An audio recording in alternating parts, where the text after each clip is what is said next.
49ers Rush Podcast.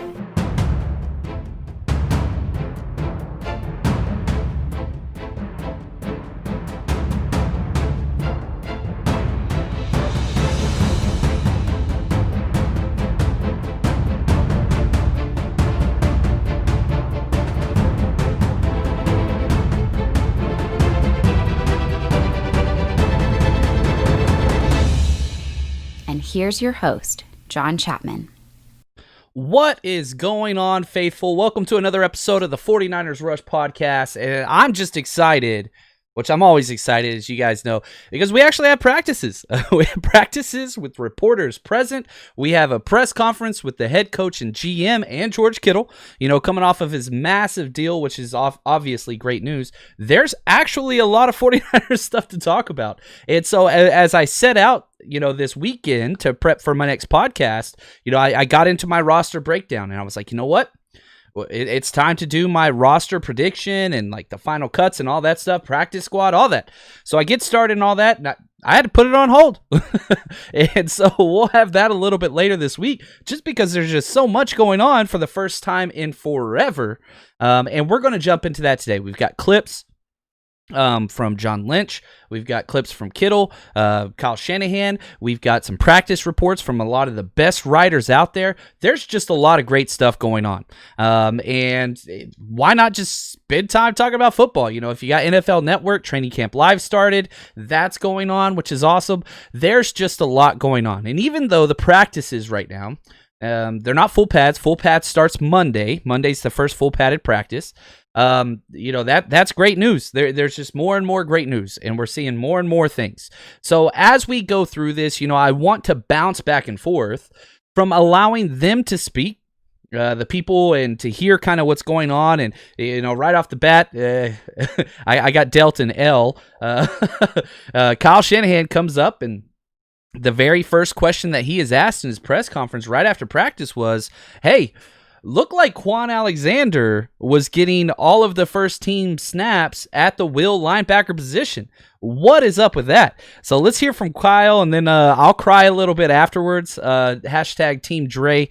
Let's see what we got here. Two guys who played really well at the will linebacker spot was who was going to be the starter, Quan or Dre this year. It seemed like Quan was getting the bulk of the work, at least there today. Can you sort of comment on that? I don't know if it is an issue or not, or does Quan have that job from last season? Yes, everyone's job, and we compete all the time. So, no one just has a job set in stone, but I don't see that as open competition right now. We brought Quan here for a reason, did exactly what we wanted when he was out there, and did even more than we anticipated from a leadership standpoint. Quan's been great here. That's not to take anything away from Dre. He had a hell of a rookie year. And the more he got his opportunities, the better he got. But we got a few good guys there, and we see that as Quan's job right now. And man, if you go back to the 2019 season, it's really just, which section of the season are you talking about? If you talk about the first half of the season, Quan Alexander was playing lights out, as good as anybody. He goes down with the torn pec. Dre Greenlaw steps up, and Dre Greenlaw's play just, it never plateaued. It just got better and better and better and better, especially in the playoffs. One of the most clutch performances ever, if you look at both Seattle games. I'm a Dre Greenlaw fan. I personally think that he has the highest ceiling of any linebacker on the 49ers team. And I currently think that Fred Warner is the best linebacker in the NFL. So those two things I hold together. Now, what do? Okay, the last we saw of Quan, he rushed back and had two of the worst playoff and Super Bowl performances ever. He was the lowest rated player on defense both games. So many missed tackles, free first downs, all those things. But you don't want to judge Quan by its recency bias, and that's on my part too. Because that's what we remember. I've watched that Super Bowl game way too many damn times. Lots of heartburn medicine, all those things every single time I watch it. But if you watch it again, which I don't recommend, a big reason why we lost that game was Quan Alexander. But I don't think that you judge him by the last time you saw him, because clearly he toughed it out and he played injured. Now, was that a detriment to the team? Yeah, I think it was. But now that he's had the full offseason to rehab, and if he is fully healthy, Kyle Shanahan believes in him. And Dre Greenlaw's not going anywhere, okay? It's just his sophomore year. Now, the difference is this means Quan Alexander will be getting every single rep and every single snap on the defense because there's a Mike or a Will out there at almost all times. And the Sam linebacker in the 49ers defense is just about 26% of the snaps. So you're taking Dre Greenlaw off consistently, but this is an amazing problem to have. The 49ers linebacking core, I can't stress this enough, is one of the best in the NFL, if not the overall best. The fact that you have 3 studs that are available to play at those spots is awesome. That's great news. And so I love Quan. He's legendary. The next practice, he's going to be mic'd up. That's going to be a lot of fun. Hope to see some clips of that. Maybe I'll get some of those to you if I can. But you always want what's best for the team, and it's interesting to me. The thing that I took away from this that I thought was, just different was it's not even an open competition. Kyle Shanahan said, nope, this is Quan's job. And one of the reasons that Quan has set himself apart is he's on equal level with Richard Sherman as the vocal team leaders, right? Nick Bosa, whenever they asked him after the regular season, who would you consider the defensive MVP? Nick Bosa said Quan Alexander, even though he missed half the games. So it's interesting to see what's going to happen. They want that leadership. They want that presence. And Dre Greenlaw, as we know, can step in at any moment. Now, another interesting thing was Brandon Aiyuk. Okay, this season is unlike any other in NFL history for obvious reasons. COVID, all those things. No training camp, no rookie camp, no OTAs, none of that stuff. But the issue is this. Wide receiver is one of the most difficult positions to make the transition from rookie to NFL. And on top of that, guess what? He didn't play in a similar offense to the 49ers. He was only, 1 year starter, which is going to make more question marks, but absolutely not for Brandon Aiyuk, says Kyle Shanahan. Hey, Kyle, what are your early impressions of Brandon Aiyuk, and how is he just coming along learning the offense? Today was the first full speed practice, and I thought he did a pretty good job today. We'll see when we go watch the film. But I've been real impressed with him just being around him. He was very impressive on the Zoom meetings, just his attention to detail. But since we've gotten here, just going through these walkthroughs and stuff, you can tell. He knows how to practice like a pro. You can tell he comes prepared every day. He's not a guy you've had to teach how to act or teach how important it is to learn this stuff. You can tell he understood that before he got here, and since we've been around him, you could tell he's been working, and that's why he's further ahead, I think, than a lot of rookies would be at this time. And is that what a coach is supposed to say? Maybe. Okay, maybe it's just coach speak. But I don't remember hearing these things this year on Deebo last year. If we go back to, we didn't hear those things. And Deebo was not taking a lot of first-team snaps throughout training camp. He wasn't. Trent Taylor was taking a lot of those snaps. You had Dante Pettis taking a lot of those snaps. You even had Marquise Goodwin taking a lot of those snaps, right? But guess what? We're not in that same position. The wide receiver it's a mess. It's a mess right now because you've lost 3 guys that you were counting on. Deebo, which we're going to talk a little bit. I got some clips later on that we're going to talk about. You've also got, Travis Benjamin. He opted out, which you were counting on him for some veteran depth. And then you also got Richie James, who, again, another depth piece. And so the numbers for wide receiver are low. Now, do you want to rely on a rookie wide receiver as a starter, even though you traded up for him in the first round? And I love Brandon Aiyuk, but are you ready for that yet? I think we'll find out. You love to hear what Kyle Shanahan just said about Brandon Aiyuk because we're going to rely on him this season. I'm just not quite so sure if relying on rookies is the best thing to do in the 2020 season. So I think that you create a package of plays for him and you put him on a snap count early to see how he performs under the lights. Because, again, these rookies don't even have the preseason snaps to go out and get the butterflies out. Nope. Guess what? Week 1, division opponent right off the bat. And you're playing against a pretty damn good secondary with some quality guys over there with the Arizona Cardinals. Like, they're not, it's not a bad team is what I'm saying. So we'll have to see what happens with that. But no press conference. And I'm excited about this one. Everybody's got to talk about the Jet, baby. Jerick McKinnon, he is turning into the centerpiece of the bingo card because you can just stamp it automatically every single press conference, because it doesn't matter who's talking, offense, defense, coach, GM, doesn't matter. They're talking some Jerick McKinnon. I know that you were eager to see Jerick McKinnon get on the field each of the past 2 seasons, but finally seeing him out there on the practice field again and the way he's moving, how do you evaluate him? I think, very similar to how I talked about Trent. Jet's even been through more, and he hasn't been able to get on the field since he's been here as a Niner. So I think everyone knows how hard that's been for him, just emotionally and mentally. But what he's done too this offseason, I think he spent most of his time in Houston. I think he spent a lot of time with Trent Williams down there. I think Deebo was down there a little bit. But those guys grinded, all right? They worked very hard. Jet's always been as hard of a worker as there is. He came in as prepared as anyone could be. My only worry about Jet is sometimes he might overdo it because that's how hard he works. The good thing for Jet is, we've been through this twice with him, and when he came back last year with it, trying to get him back, and he'd get out there and try to work through it, you could tell it just didn't heal right. And then he had to go through all that stuff again. It's still first day, the first step, but you can tell that it healed right. And you can tell Jet's put that work in, and you feel all this that he's gone through in the last 2 years. I feel he's finally in a position where he has a chance to have this comeback now, and everyone's pulling for him. As good of a guy as there is on our team, and he had a real good first day of practice. And that's the thing. All you can do is pay attention to the health and how he looks up to this point. Obviously, we understand. It's like the Robin Williams Jumanji gif where he comes out and he's like, what year is it? like we talk about this every year, and this is 3 years in a row. Will it finally pay dividends? God, you got to hope so. And, according to the beat writers that were on the scene, the running back rotation, the first running back up in team drills, guess who? Raheem Mostert, who still has 0 NFL starts in his entire career. But it does seem like he has finally made that jump to the starting level. Now, I understand in the Kyle Shanahan offense, just because you get the first snap doesn't mean you're the starter or you're going to get the most carries. Obviously, that's been Tevin Coleman. But for the first time, all throughout last year, guess what? Tevin Coleman was the first guy up, nonstop. It was Matt Breida early on. Then it was Tevin Coleman. It was never Raheem Mostert. So there's a little bit of shakeup there. Now the rotation continued through.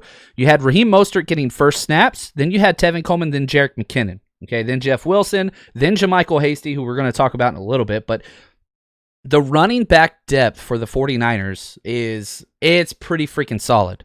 The only thing that's not solid about it is whenever you look at the rounds that they were drafted, because it's undrafted free agent, third rounder, undrafted free agent, undrafted free agent. It just keeps going on. But this is what Kyle Shanahan and Daddy Shanahan have always done. They go get the guys that are going to fit their system. They don't have to spend a lot of draft capital on it. And I think you could single-handedly credit the Shanahan family for the devaluing of contracts to the running back position. They went back and traded Clinton Portis for Champ Bailey, that was it. That was when the running back position was at an all-time high, and it's just nosedive since then. Now, I will say this, also on the Patreon coming up, I've been clipping some film from way back from the Purple Team, the Vikings, because I'm going to be doing a full breakdown on Jerick McKinnon. Now that he is finally healthy, cleared, and out there, I wanted to take a step back and see exactly what he offers. So for those of you that support me on Patreon, really do appreciate that. And the next breakdown that's coming up, we just finished a Jimmy Garoppolo 3rd and long breakdown. Next one is going to be Jerick McKinnon. So stay tuned for that one over on Patreon. Patreon.com, just type in 49ers Rush Podcast. You will find it there. Now, the big guy that we all want to know. We just talked about how the wide receiver position's taken a step back because you've lost 3 of them. Well, Deebo is probably the most important player. I don't think probably is even the right word. He is the most important player at the wide receiver position. So Kyle Shanahan had some optimism, but not total optimism. Let's see what he had to say. The way I kind of see it in my mind, I think we're hoping for week 1, not counting on it. But I think that's kind of the area that these injuries usually heal by. But a lot of that has to do, are you ready to play? Is it fully healed by that time? Are you in football shape? Which Deebo's going to do everything he can to be in shape, but it's hard to be in football shape until you can play football. So how many practices do we get him in here before Arizona? So that's going to all go into play, but I'm hoping for week 1, but not sure yet. It's a little too early. Yeah, you hope for the best, you prepare for the worst. I personally, I'm sticking to my timeline. I think he comes back week 4. No need to rush him. Week 1 is probably the most important game out of the first 3 for sure. You know, the Jets and the Giants, not to say that they're easy. It is on the road. You are traveling all the way across the country. But the Arizona Cardinal game holds a lot of weight. It's a divisional matchup, okay? Now, the other 2 games, guess what? Don't really matter. One, the Jets are in the AFC. They matter, overall record for sure, tiebreakers, things like that. But if you were going to lose a game, the first 3, which I don't think the 49ers will, you definitely do not want to lose the Cardinals game. You don't want to lose the division. Every single team starts off their goal, their number 1 goal, win the division. That's it. You can't do anything unless you do that. It's just what it is. Okay, now, Deebo is looking good. We saw the video of the rehab. That was awesome. It looks good, but it's still just way too early to tell. Now, the roster makeup, okay, and this is huge because we all know about the 53-man roster that it's always been. Well, it's still the initial 53-man roster, okay? However, this year does have some differences, and John Lynch kind of introduced those, and we're going to talk about those because this year there's a lot of new rules, and there's a lot of, well, you can do this if you do that, if you do this. And it's interesting because as I was going through my roster breakdown, which will be later in the week, who's going to make the final 53, it was interesting because, man, I kept going back like, well, wait a second, because there's a new caveat here and there's a new caveat there. That means they could do this.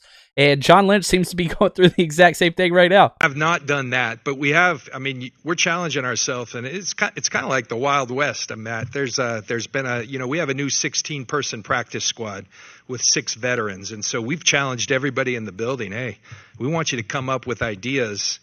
And there's no wrong answers. We're looking for the best. How do you comprise a practice squad for all the possibilities that could happen during these times? And that's where you can gain an edge. And fortunately, we have a really a great bunch of individuals, both in the coaching staff and in the personnel staff, that are incredibly bright, who take a lot of pride in what they do, and from their perspective are coming up with great ideas on how we best do that, and then we put them all together, and we'll come up with a really good plan. But that's ongoing, thinking of creative ideas, preparing for worst-case scenarios, more than anything, trying to mitigate risk, and our staff, our players have done a tremendous job of doing that. Frankly, our setup here, sharing our practice field with our stadium allows us to have more space, and so but it still took a lot of hard work, but that's what's most important. But yes, you have to be creative. We haven't gone so far. I don't think we're cross-training one offense and defense, but that's a fun idea to think of who may be capable of doing it. And kind of what he's talking about there is, in the past, you get your 53. This is going to stay the same. You'll have your initial 53-man roster. You got to cut everybody else. Cut, waive means basically the same thing. All the players you cut, veterans, rookies, undrafted free, whatever, any other team can pick them up. Now, if those players aren't picked up, now you get to assimilate 16 guys. 6 can be veterans. 10, they fall under the old practice squad rules with 2 years accrued seasons, all that kind of stuff, right? Now, let's say you cut guys that are veterans. If they don't make it back to you, they're not going to be placed on that. But I think that this is important because it's going to give teams flexibility to put some of the guys that you've never thought of before back on your practice squad. But again, they have to clear everywhere. Now, the 49ers in their use of the practice squad is second to none. They are better at it than anybody else. They will stash a player on the practice squad for a full year before they even get a chance to start. You look at Ross Dwelly, you look at Marcel Harris, you look at Daniel Brunskill. You can go on and on. They use them all. If you're on the 49ers practice squad, you're in a great place as a player. But this year, you can put veterans on there. So, it's Kyle Shanahan, who's the most loyal person in the world. We talk about it all the time with anybody that's ever played for him. It gives him an opportunity to be flexible with some of the guys that he knows. And so I do think it's interesting. This is a year unlike any other. We're going to see a lot of movement up and down. So with your 16 players on the practice squad, you get to elevate 2 every single week, okay, at no consequence. So this is where the new 55-man roster comes in. And You have your initial 53. You're allowed to elevate 2 practice squad guys to your 55-man. One of them has to be an offensive lineman, and then 1 additional, whatever you want to do. But then those guys go back to the practice squad after the game, the consequential week. So whenever waivers process, again, let's say you move somebody up from the practice squad, they ball out. You have to either make space for them on their 53 and release somebody else, or another team could claim them. And we're going to see a lot of that this year, especially between division rivals. The Seahawks and 49ers do this to each other more than anybody. One, because they run similar defenses. But then if you look at the offensive side, so many teams are running the Kyle Shanahan system now. And so there's going to be a lot more movement and sniping between teams back and forth. And I think that's good because I would choose our front office. Obviously, John Lynch, Executive of the Year 2019. Adam Peters, personnel guy. We've got, I love our front office. I don't know how we've been able to keep it intact, especially after that Super Bowl run, but I'm not complaining. I'll tell you that. Now, the man of the hour, George freaking Kittle. Love the extension, 5 years, $75 million, highest paid tight end, right at $15 million a year, deserved it. He is amazing. He was asked several questions about the process, and he gave a lot of kind of stereotypical answers, but this question I thought was ideal. What does your contract do for you now that maybe you didn't have before? Priority you put on making sure this thing, or hoping this thing got done before you guys stepped out on the practice field? I mean, that was a big part of it. Just wanted to get it done, have some security, now I can go onto a football field and, not have any worries about anything. I don't have to worry about getting injured. I don't have to worry about anything. I can just go out there and focus on football, which is, I have the best job in the world. I get paid to play football, and now I'm taken care of, and my family's taken care of, and now I can just focus on that. I don't have to worry about money. I don't have to worry about anything else. I can just go out there and play football and run through someone's face, and I'm really excited about that.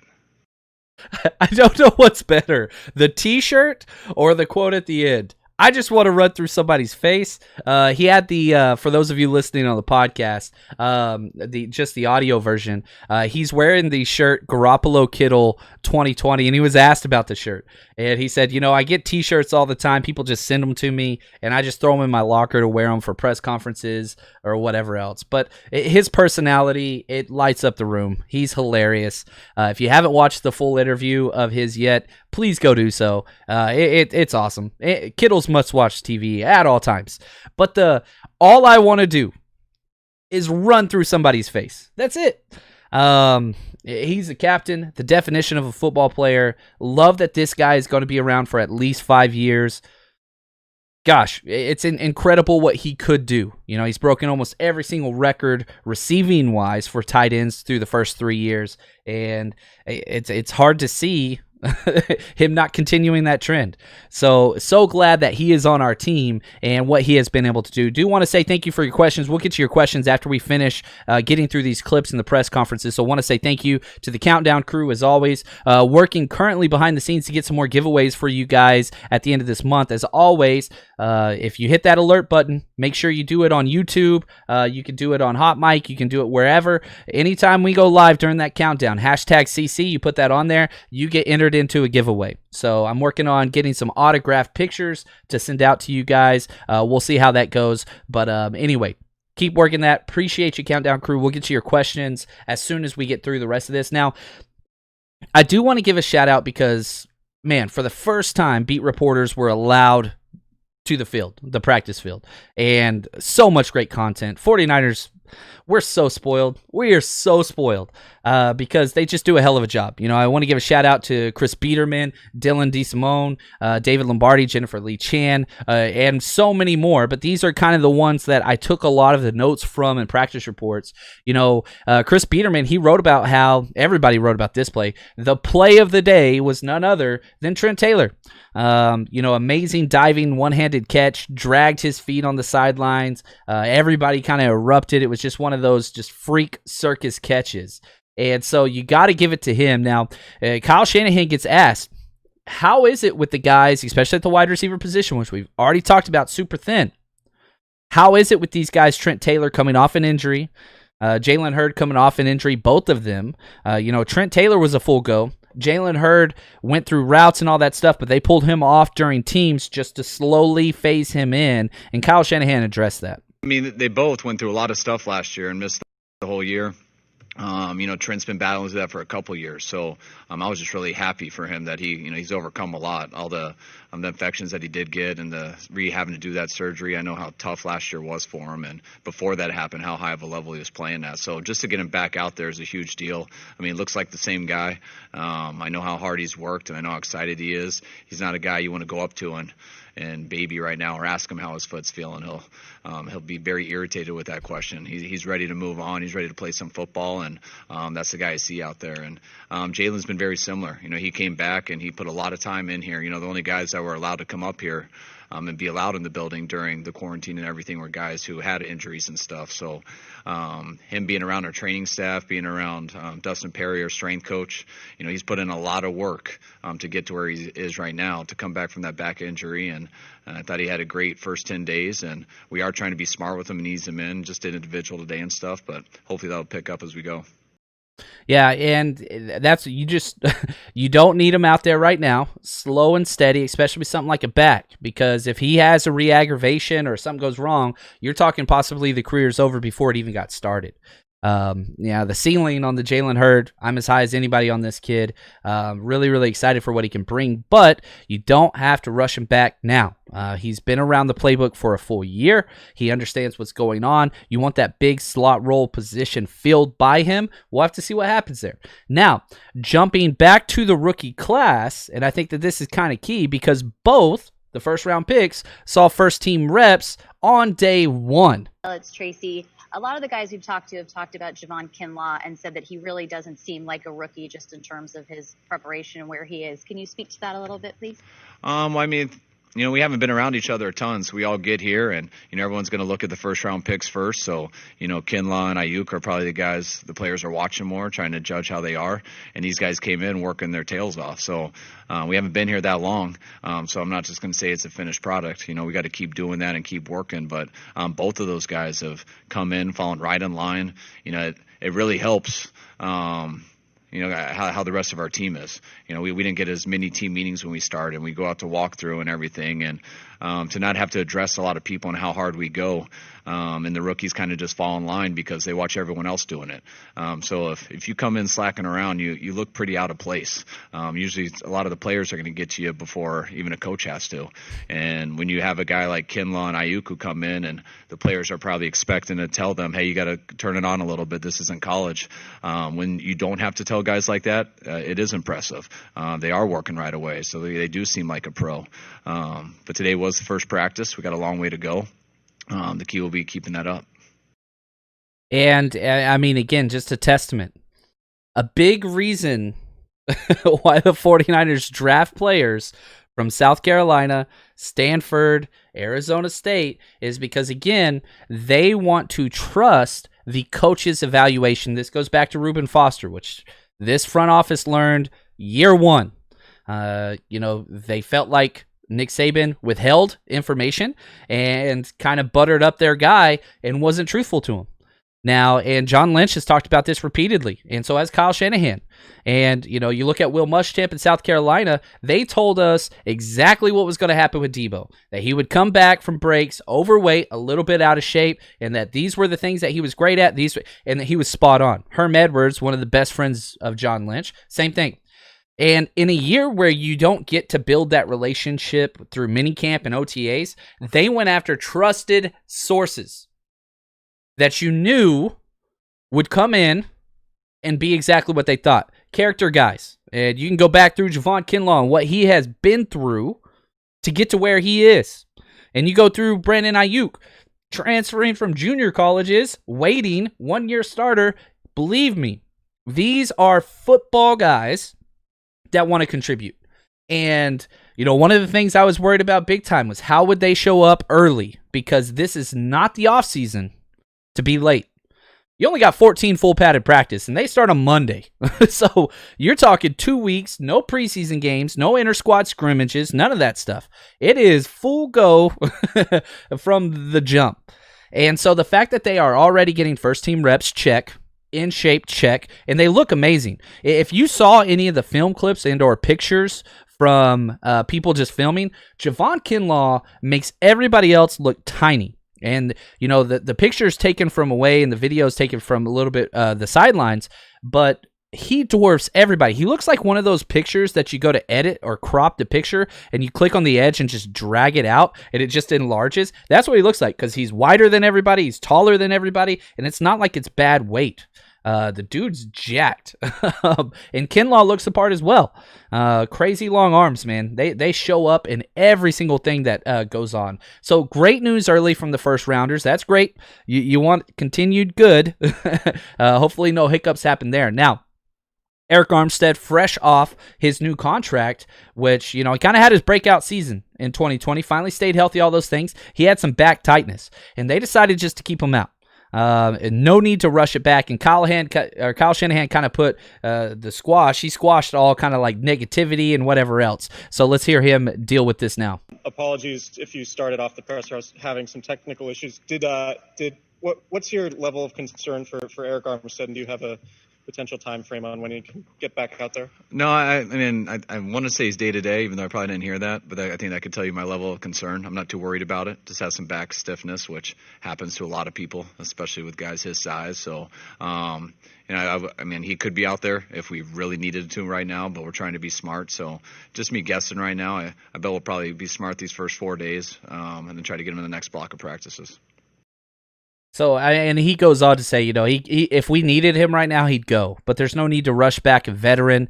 You can get other people some reps, get them going inside. Not that big of a deal. Now, Dylan DeSimone with 4th and 9, they put out amazing coverage. Big fan of what they do. He brought up one of my favorites, and that's undrafted free agent running back from Baylor, JaMycal Hasty. He had 2 of the best runs of the day. He looks great. Raheem Mostert looks super, super fast already. It's funny. We went back, recently signed up for, 2020 NFL Sunday Ticket and all that kind of stuff. And, I was showing my oldest son, who's a huge 49ers guy, with me, and we rewatched the NFC Championship yesterday. And he couldn't stop talking about how crazy fast Raheem Mostert is and how he just looks like he's jogging. I agreed with everything he said. And the fact that, he's finally, this is the first offseason ever where, one, he's not coming back from an injury where he had that wrist break or the arm break, however you want to classify that. But he is the guy. He's the guy. Fought for a contract. Got it. And he is already showing that, guess what? He's not a guy that's taking this lightly. And again, if you go back to the press conference, which we covered a handful of episodes ago, where he talks about his family because he's expecting a kid and how important this is to him. This is his last chance. He's old. He's older for a running back. So excited to see that he's out early, just looking really, really good. Now, Jordan Reed did not practice, the new signee. And, with somebody that's just dealt with a lot of injuries in their past, Kyle Shanahan hint on this just a little bit. I hope you're not driving right now, too, by the way. See you in your car.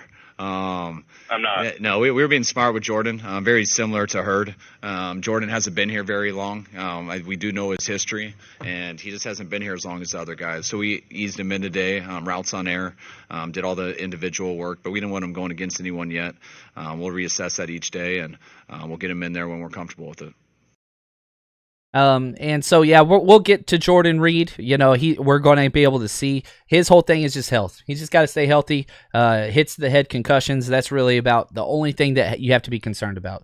He has had an ACL issue, but that was a long time ago. He just needs to be healthy. So no need to rush him back. Let him learn. He's just going to be out there during pass plays only or as a decoy only. That's all he's going to be doing. Now, I will say this because it has to be brought up. Jimmy Garoppolo did have his knee brace on. I know a lot of you guys were worried because 2 days ago he didn't have his knee brace on during walkthrough. Then they go back out there with pads on and he puts his knee brace on. It's not really that big of a deal. It's up to the quarterback. For example, Patrick Mahomes isn't wearing a knee brace. He had his issue last year during the season more recently, and he's more mobile. So don't allow this to be a big deal. I know some beat writers are going to throw that out there. Just move on. David Lombardi also talked about how Kendrick Bourne had an awesome deep catch. And Kendrick Bourne is a guy that you want to hear positive things from because he's going to be starting week 1 regardless. He has to be out there because there's no other returning starters that you can put on the field. It is Kendrick Bourne. Deebo's probably not going to be out there week 1. You can talk about Trent Taylor, that's fine, and Brandon Aiyuk. But again, as far as carryover from 2019 to 2020, it's Kendrick Bourne. He's going to be one of the guys. Jennifer Lee Chan does some great work. She talked about how during team, she just watched Bosa versus Trent Williams the entire time, and she said it was awesome. Both had some wins, both had some losses, but both look good. And really, really excited to see what those two and how they're going to benefit each other, because that's best on best. Neither one of them are going to play against anybody better than that week in and week out in practice. So Bosa, and the fact that, you know what? He is coming, he's been fully healthy. He's been working with Jimmy Bosa all summer. He said he's been with him every waking moment, him and his big brother. And so last time, you had to slowly phase him in. He was coming off the ankle sprain and just hamstring tight. There was so much stuff going on. I think it was strained quad maybe. But he's healthy now. Now, a couple different transactions did take place. Chris Thompson and Daniel Helm, they were both cut to make room for Tavon Austin and J.J. Nelson.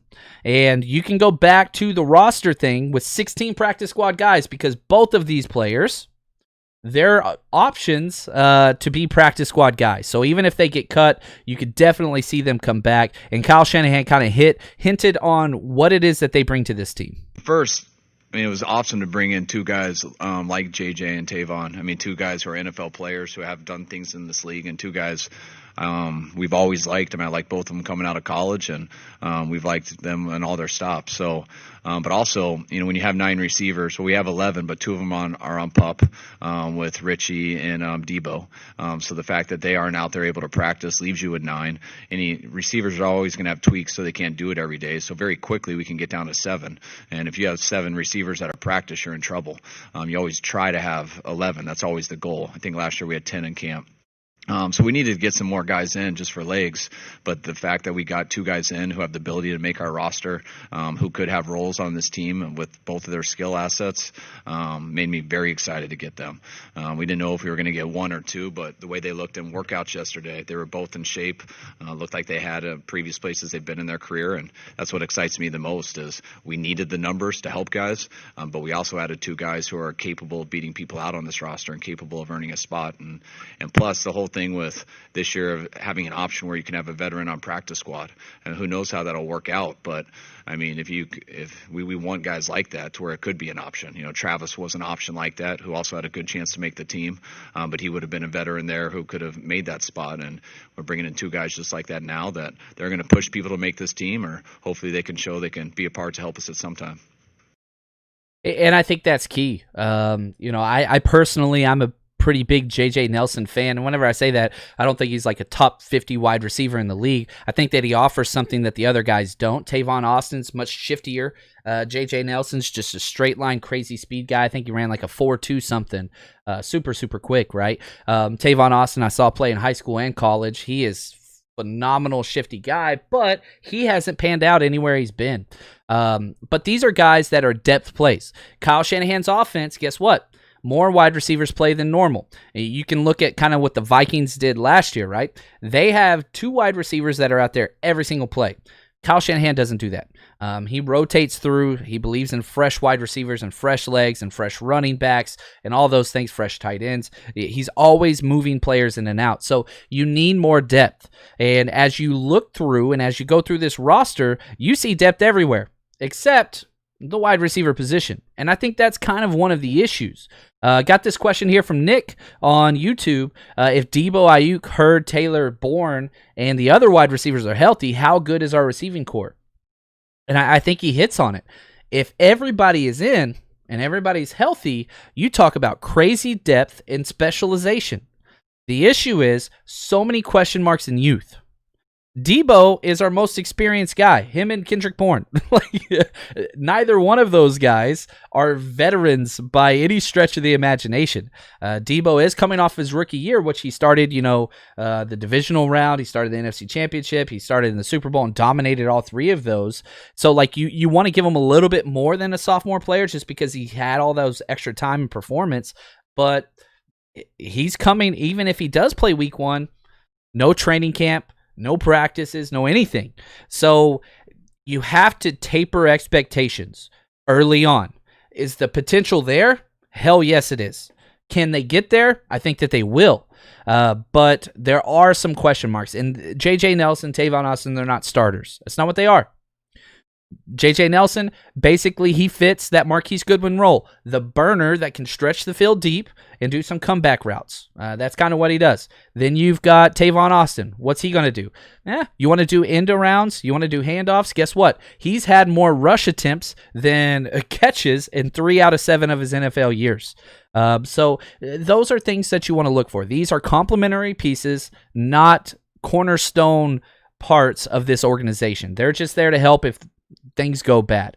From Drew, who's still on IR. So IR doesn't really exist yet, Drew. Players are either on the NFI, the non-football injury list, or the PUP/active list, which means they can be activated at any time.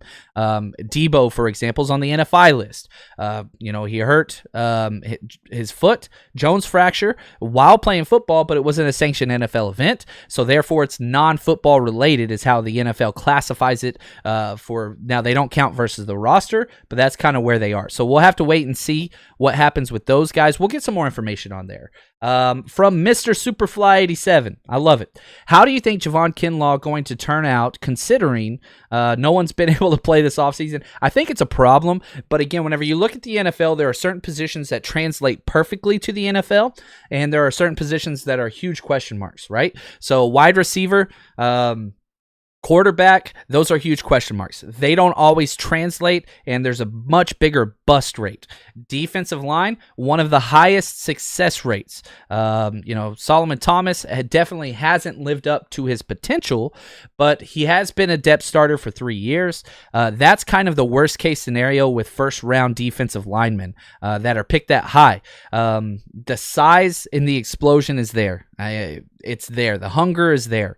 And so I really do think Javon Kinlaw is going to play well. Worst case scenario with Javon Kinlaw is he's an absolutely crazy first and second down 3 technique versus the run. That's worst case. Now, he does have insane upside in the pass rush as well. But with that size and first step and bull rush mentality, first and second down starter guaranteed no matter what, and that's what's going to happen. So you got to love it, man. And really, really excited to see what this kid can do.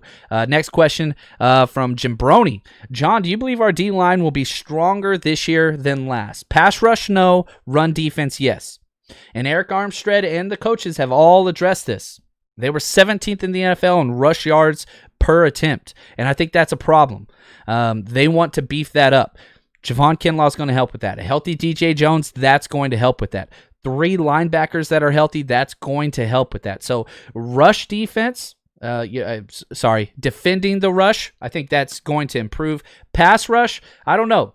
Nick Bosa only had 9 sacks last year, but he up among the league lead in pressures.